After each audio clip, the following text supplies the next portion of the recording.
Welcome to the Purple and Gold Report. I'm Egan Jones, and this is the first episode of my new YouTube channel. Now, I'm old, if you haven't already noticed. But we're going to have some fun with this, and hopefully you'll enjoy it also. Thank you, Reese. Go Tigers. All right, let's start with a little introduction.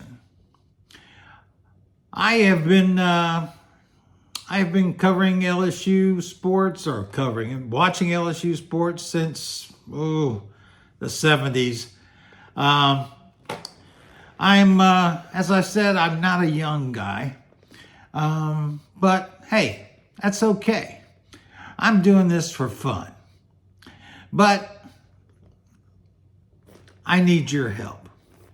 Tell your friends. Tell your family.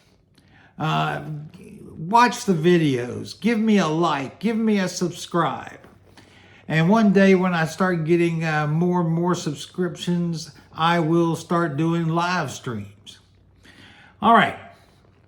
Now, back in 1995, I was the founder of the LSU fan page, which started in 1995.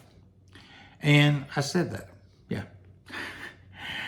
And this was the first LSU Sports website on the World Wide Web. It was before LSU had a sports website.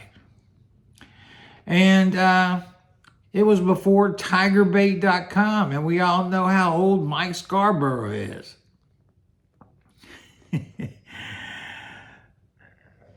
So I graduated with a couple of degrees from LSU, and while I was at LSU, I would work in the audiovisual department over in Himes Hall.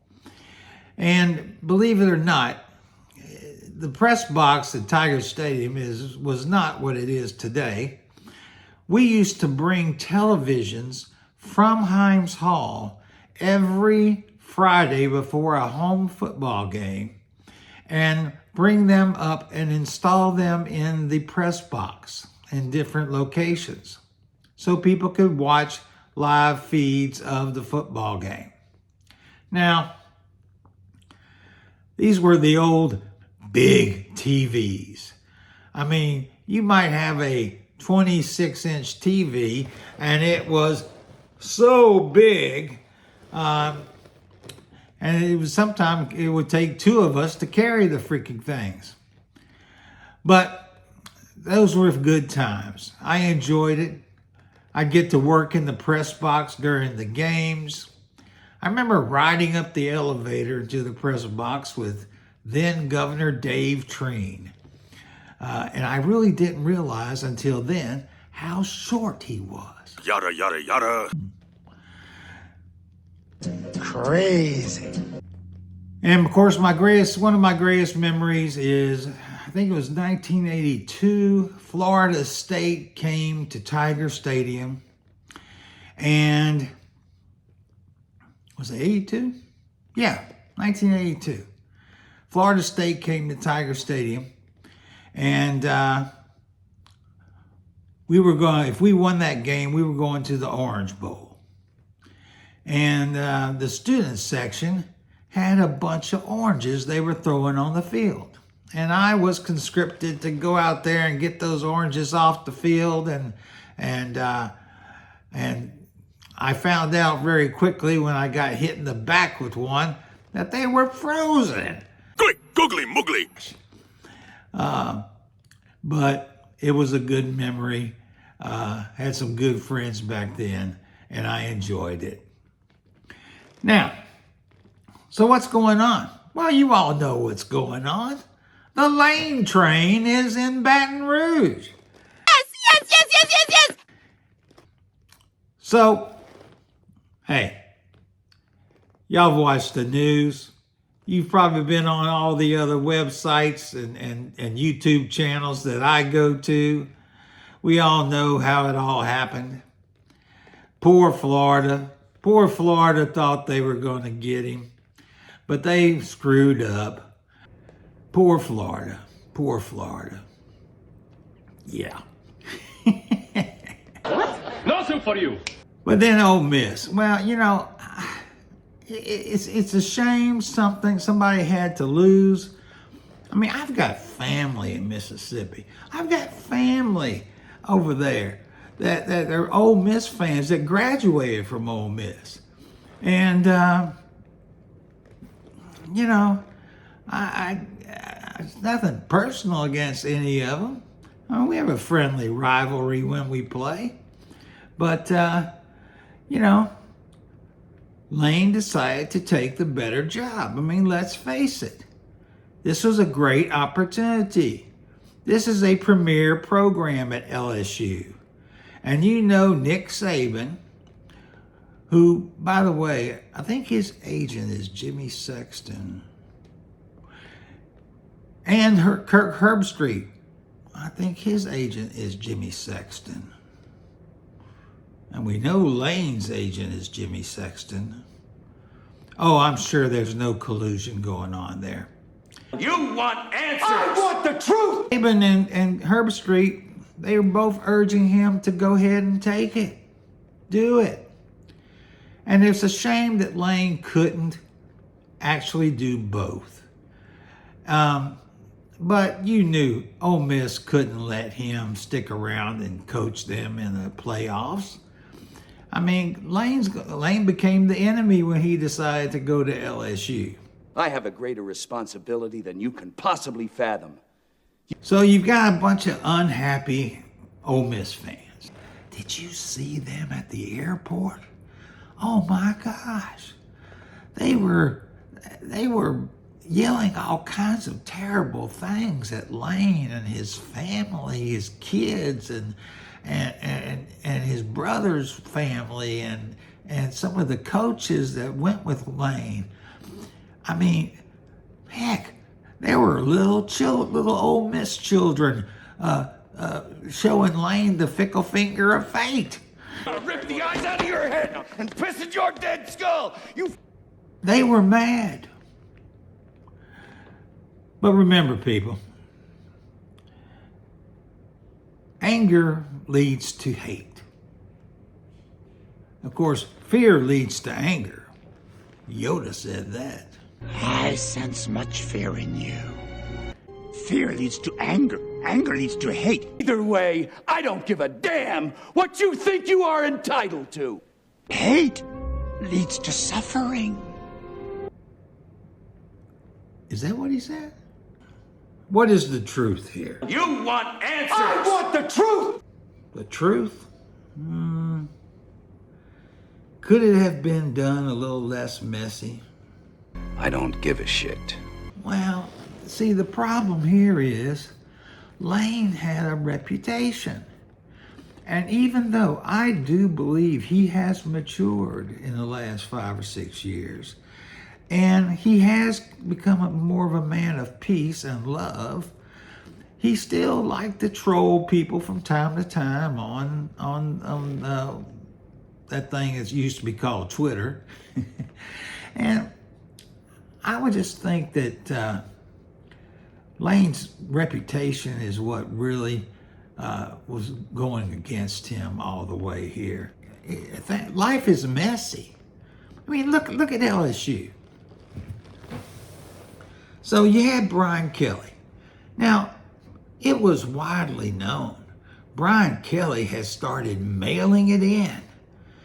He was off on the beach in Florida or on the golf course more than he was in the football operations building.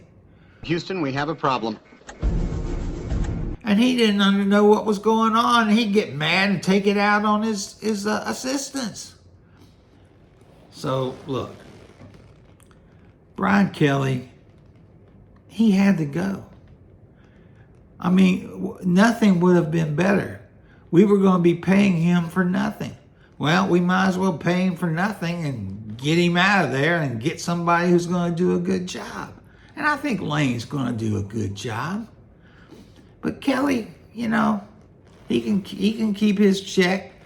He can keep getting his approximately $800,000 a month for the next 6 years, 5 years. Googly muggly. Now we got Lane. And Lane is an offensive genius. And you know, LSU hasn't had an offensive genius in the modern era. No. Thankfully, Lane has brought some of his offensive people, along with Charlie Weiss Jr. Everybody remembers his dad, Charlie Weiss Sr. And he has retained the husband of my second cousin, Blake Baker. And I'm glad to see that. I know Blake might want to be a coach one day, head coach. But I hope he sticks around for a little while longer. He does a good job with the defense, and we needed that. We needed that. So let's talk about when Brian Kelly got fired. He needed to go. I mean, if you watched any of that Texas A&M game, oh my God, it was a dumpster fire. It was embarrassing. It was beyond embarrassing for those Texas A&M fans to take over Tiger Stadium, take over the student section. It was bad, bad, bad. He needed to go, especially after the beginning of the year. And he said, we're going to take receipts, and we got a championship coming, blah blah blah. Well, he didn't have an offensive line.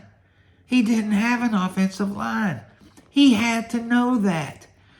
People saw that during spring training. People saw it during fall training before the season started.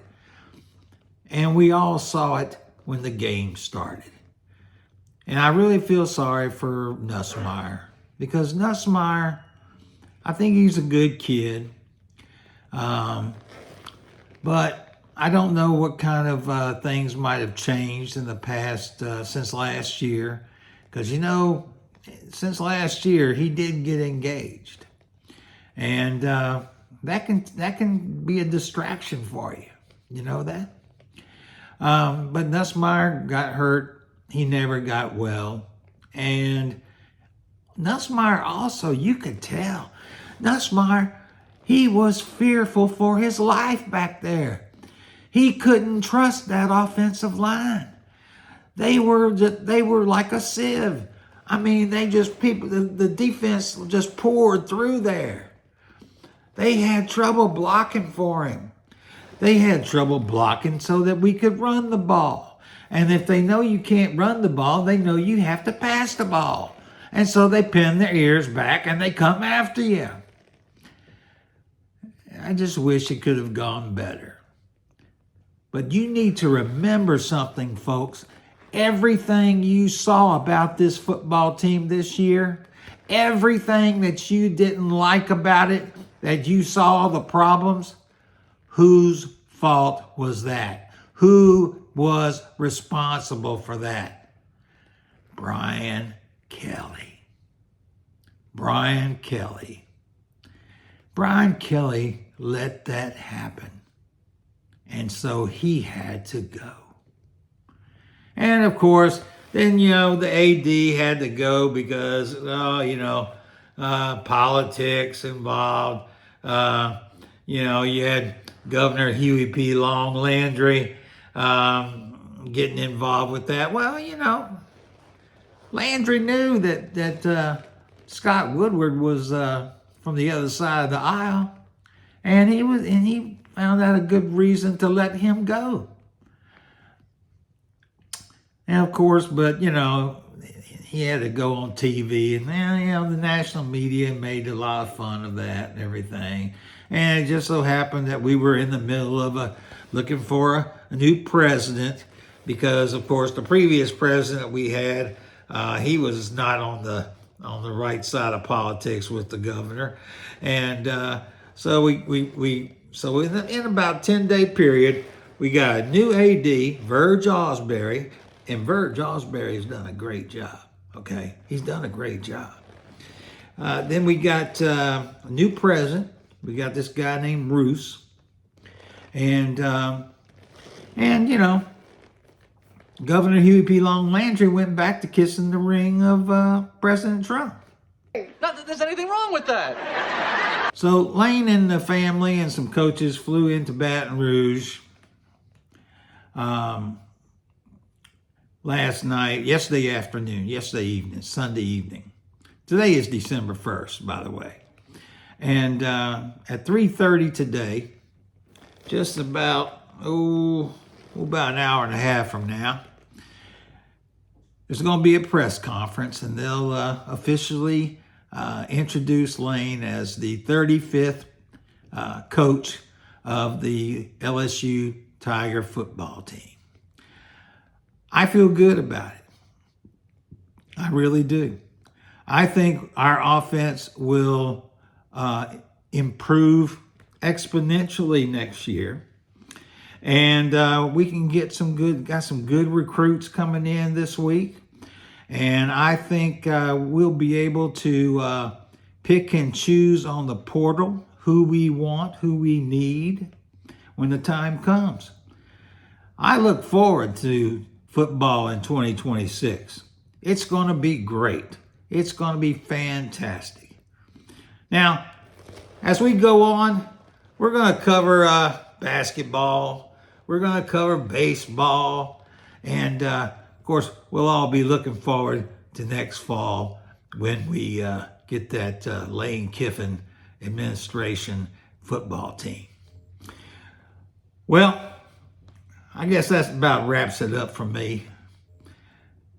Remember, please watch the whole video.